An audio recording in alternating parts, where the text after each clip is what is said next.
Salve meu povo, minha pova, sejam todos muito bem-vindos. Esse é o nosso momento Filosofia na Vida. Hoje, como vocês estão percebendo, o cenário está diferente, né? E eu fiz de propósito. Por quê? Eu estou nesse momento na casa que eu estou construindo com a minha noiva, né? Quem não sabe, eu fiquei noivo há pouco tempo e aqui nós estamos construindo a nossa primeira casinha, né? Construindo o primeiro passo para o resto de nossas vidas. Mas o que pouquíssimos sabem é que essa casinha que a gente não está, na verdade, construindo, a gente está reformando. Essa casinha foi a casa onde os avós dela viveram a maior parte da vida de casados deles. É uma casa pequena, antiga, simples, no alto de um morro. O acesso é difícil, a vida pode se tornar um pouco mais difícil, o frio pode se tornar um pouco mais frio e o calor um pouco mais calor, afinal estamos bem no alto de uma montanha, né? E eu não consigo parar de pensar que se esses dois jovens, né, que eu estou falando dos avós da minha noiva, que se uniram em matrimônio há, sei lá, 60 anos atrás, hoje o homem já é falecido, mas a avó está viva, se eles não tivessem batalhado muito até se casarem, batalhado muito para construírem esse terreno, para construírem essa casa e para construir uma vida em família nesse exato local onde eu estou agora, construindo a minha nova família, eu não estaria aqui. A minha noiva não estaria aqui. E a futura vida da minha família seria completamente diferente. Seria melhor ou pior, eu não sei e não me importa. O que me importa é que eu sou profundamente grato pelas pessoas que vieram antes de mim, construíram esse caminho, construíram essa casa, construíram essa história, me levaram até a minha noiva, me trouxeram até ela, juntaram os nossos destinos e os nossos caminhos até aqui, nos permitiram usar daquilo que eles deixaram para que nós construamos o nosso próprio futuro. Com certeza, depois de nós, o futuro de outros.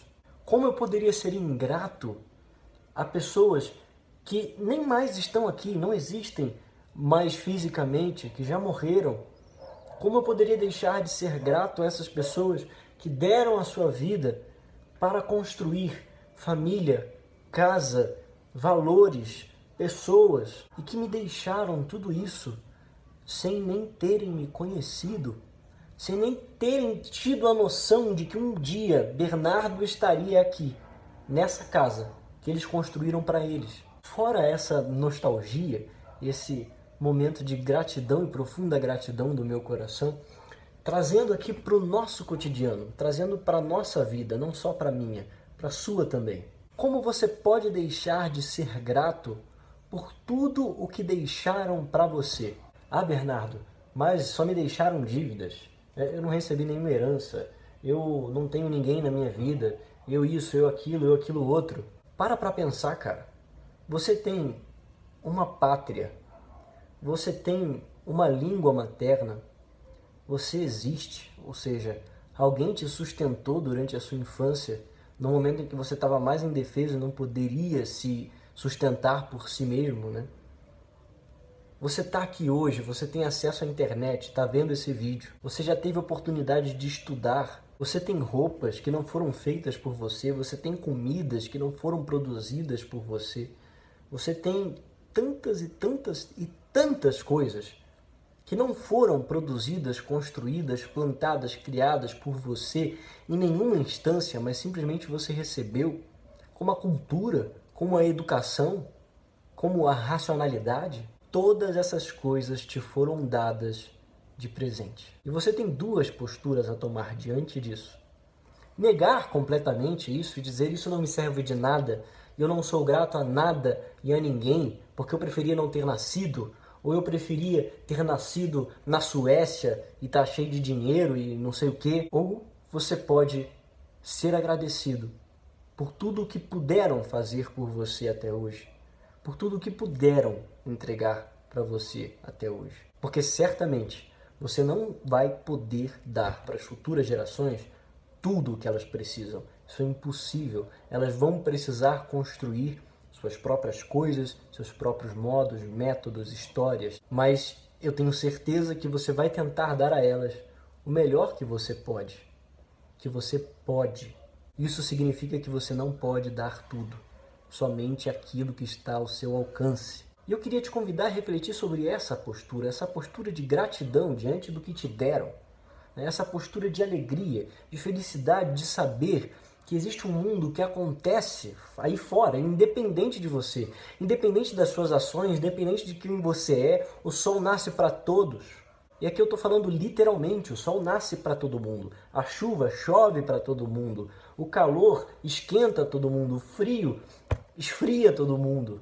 Como não ser grato ao fato de que você tem um país, você tem uma língua, você tem um sustento mínimo, você existe, você está vivo, você tem um histórico familiar que, por pior que seja, te ensinou alguma coisa, nem que seja, vou fazer completamente diferente disso, te deixou alguma coisa. E agora eu quero trazer isso um pouco para a filosofia. O que tudo isso tem a ver com a história da filosofia, por exemplo? Você vê, no começo da Idade Moderna e até hoje, uma grande negação à filosofia medieval e, em grande parte, coisas da filosofia antiga. Deixa eu te dar um exemplo, né?